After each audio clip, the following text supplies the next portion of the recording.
So I am going to sanitize my hands.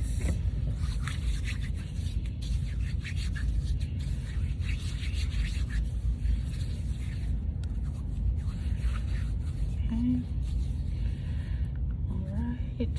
We have our patient mask, our tube, the reagents, sterile, non-expired swab, tongue depressor, and expired test. Alrighty, so firstly I'm going to greet my patient. Hello, my name is Courtney. I'm your medical assistant today. Do you mind giving me your name and date of birth?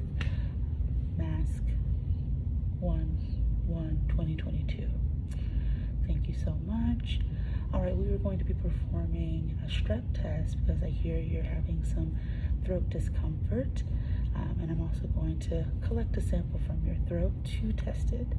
Is that okay? Yes. Thank you. All right, so what I'm going to do is place my gloves on.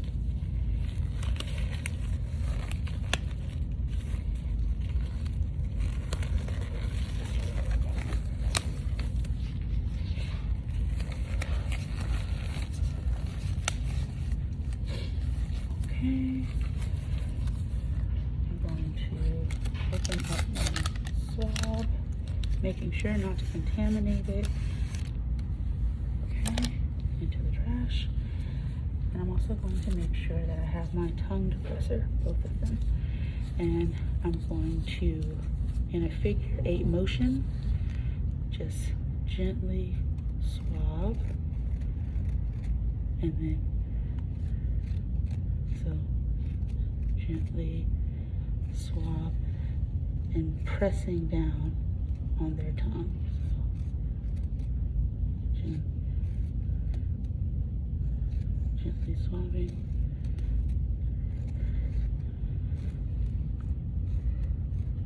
I'm allowing it not to touch any other areas because we only want this area.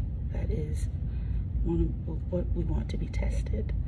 All right, so I will dispose of my tongue depressor. And because I'm also performing a strep test, I'm going to just place this back into its packaging in order to not contaminate it any further. So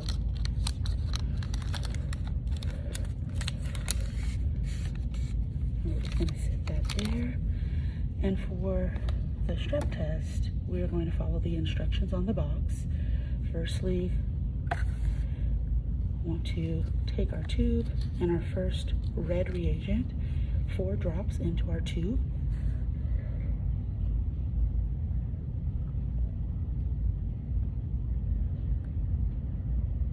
Okay, close that up. Our yellow reagent, 4 drops into the same tube. 2, 3, 4. And in order to mix, we're going to gently remove and tap on the bottom.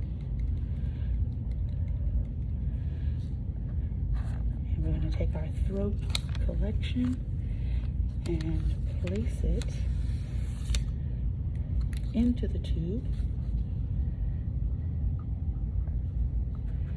And we're going to rotate the swab 10 times. 1, 2, 3, 4, 5, 6, 7, 8, 9, 10. All right, I'm going to let it stand for 1 minute.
It has stood for a minute, and to remove the swab, we're going to press the swab against the inside of the tube and squeeze. Trying to remove most of the liquid. You want it to stay in the tube.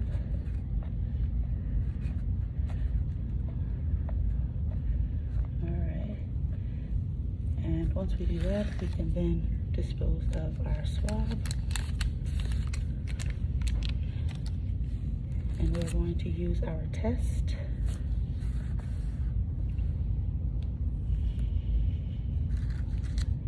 And we're going to place the test strip into the tube. The liquid should be at or just below the max line. Max line is that solid line right here. So take the tube out so we can see. All right, and we're going to read the results at 5 minutes. All right, it's been 5 minutes. Okay.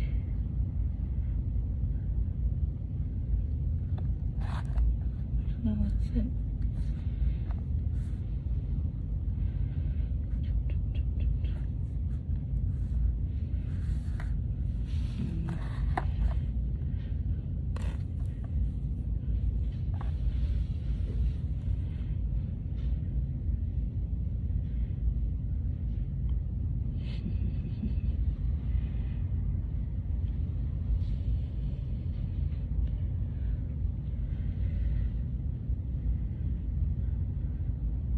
Okay, so it's been 5 minutes, and if we had a positive result, we would see a line at the control and a line at the test.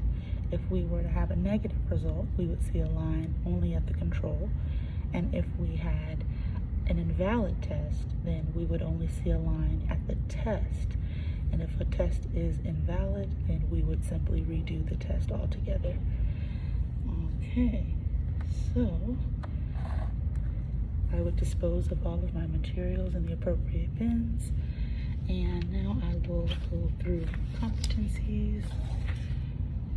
Alright, so for collecting a throat specimen, the tongue depressor is to ensure that the tongue stays down and allows access to the throat. The swab should be rubbed over suspicious looking areas because this is where the pathogens are likely to be found. Why would a rotating motion be used? It can deposit the maximum amount of material possible on the swab. Explain why the swab should not be allowed to touch any areas other than the throat. It can contaminate the specimen with extra organisms. For our rapid strep test, when should controls be run? Whenever we open a new box. Okay. Once we wait our 5 minutes to read the results, I said what the appearance of a positive and negative result is and an invalid result and what to do if one occurs. And I am completed with my demonstration. Thank you.